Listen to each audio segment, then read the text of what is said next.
सबसे अहम बात एक एक्टर के लिए ये होनी चाहिए कि क्योंकि आपने अपने फेलो एक्टर के साथ वो सीन शायद 3-4 बार रिहर्स कर लिया हो, ना सिर्फ आप अपनी खुद की लाइनें जानते हो मगर आपके फेलो एक्टर की लाइनें भी आप जानेंगे।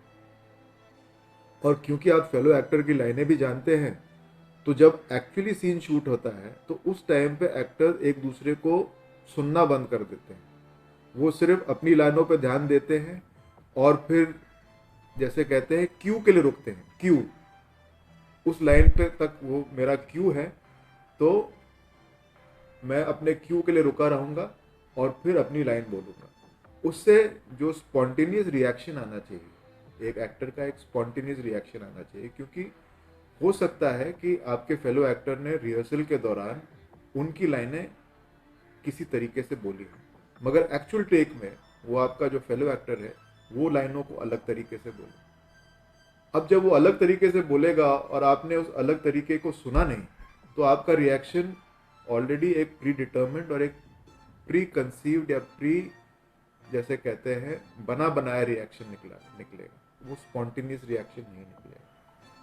स्पॉन्टेनियस रिएक्शन निकलने के लिए आपको एक्चुअली अपने फेलो एक्टर को सुनना पड़ेगा। और जब आप एक्चुअली अपने फेलो एक्टर को सुनेंगे तो आपके अंदर की जो एक स्पॉन्टेनियस रिस्पॉन्स है वो एक बहुत ही, जैसे कहते हैं, ऑर्गेनिक तरीके से निकलेगी। सो listening to a fellow actor even though you know his or her lines is extremely important for an actor to be able to come up with a performance which looks that it is in the moment। Fellow actors को एक दूसरे को सुनने की बहुत ज़रूरत है ताकि वो उनके रिएक्शंस इस तरीके से अंदर से निकलें जैसे कि वो चीज़ वो पहली बार सुन रहे हैं और ये चीज़ अभी के अभी हो रही है इन दोनों के दौरान। ये बात पता ही ना चले कि ये दोनों एक्टर्स ने सैकड़ों बार रिहर्सल किया हुआ है। ये चीज़ दिखनी ही नहीं चाहिए। और उसको ना दिखने का तरीका है एक दूसरे की लाइनों को, एक दूसरे को सुनना।